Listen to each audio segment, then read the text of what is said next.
औज़ुबिल्लाहि मिनश्शैतानिर्रजीम बिस्मिल्लाहिर्रहमानिर्रहीम अस्सलातु वस्सलामु अलैका या रसूलुल्लाह अस्सलातु वस्सलामु अलैका या हबीबल्लाह।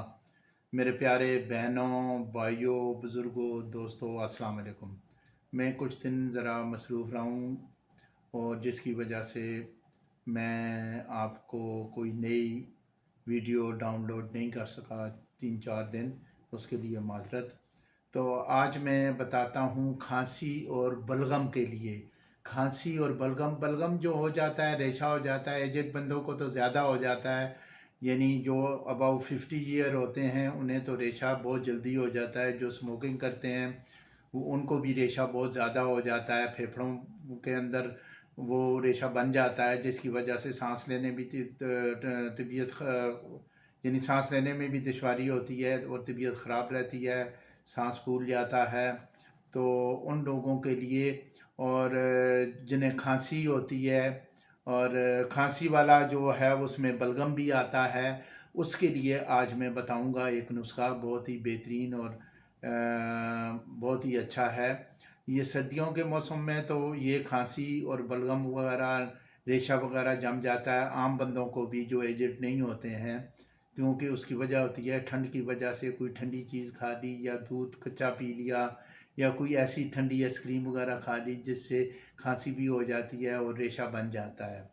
उसको ख़त्म करने के लिए जो वक्ती तौर पे हो जाता है उसके लिए मैं एक नुस्खा बताऊंगा। शरबत बनाकर आप रख लें, तो जब भी ज़रूरत पड़े तो वो उसे 3-4 दिन इस्तेमाल करें। इंशाअल्लाह ताला इससे सब फ़ायदा उठाएंगे। बच्चे हों, बूढ़े हों, बड़े हों। तो ये बहुत ही प्यारी किस्म का एक शरबत है, लाजवाब किस्म का एक शरबत है। तो आप वक्त ज़ाया किए बगैर मैं आपको बता देता हूँ कि सबसे पहले तो एक पानी का गिलास लें। एक पानी का गिलास लेकर चूल्हे के ऊपर चढ़ा दें, उसमें 2 चम्मच सौंफ के डालें और सुंड जो है वो आप छोटा आधा चम्मच उसके अंदर डाल दें। काली मिर्च जो है 3 डाल दें। पोस्ट डोडा जो है, वो डोडा जो होता है उसका हाफ जो है वो उसके अंदर डाल दें। और इलायची बड़ी जो है वो आप 2 अदद उसके अंदर डाल दें। और शक्कर जो है उसके अंदर बड़े 2 चमचे डाल दें, बल्कि 3 डाल दें।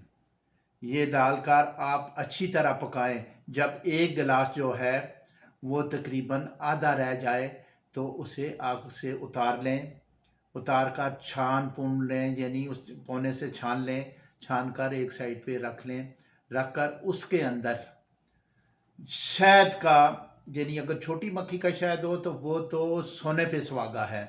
अगर वो नहीं मिलता तो बड़ी मक्खी जो होती है शहद की, उसका शहद जो है उसके अंदर 3 चम्मच मिला लें, तो ये एक शरबत बन जाएगा।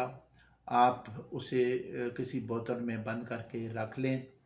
और ये 1 चम्मच जो है सुबह और एक शाम, जो बच्चे हों 5-6 साल के उनके लिए, और बड़े बंदों के लिए बड़ा 1 चमचा सुबह शाम इस्तेमाल करें।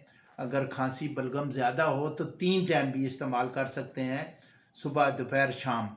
इंशाअल्लाह ताला मुझे रब्बुल इज़्ज़त पे पूरा यकीन है, भरोसा है कि आपकी खांसी बलगम मुकम्मल साफ़ कर देगा। ये तकरीबन जनाब 5-6 दिन आप इस्तेमाल करें और उसके बाद आप देखेंगे कि आपका बलगम मुकम्मल तौर पे ख़त्म हो गया है, खांसी ख़त्म हो गई है, गले की खराश ख़त्म हो गई है।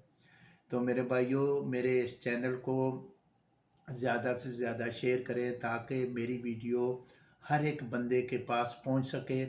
और फेसबुक पे भी मेरा पेज है और यूट्यूब चैनल पे भी है। जो भाई नया यूट्यूब चैनल को देख रहे हैं वो इसे सब्सक्राइब भी करें, लाइक भी करें और शेयर भी करें और अपने कमेंट से भी आगाह करते रहें। अस्सलाम वालेकुम व रहमतुल्लाहि व बरकातुहू।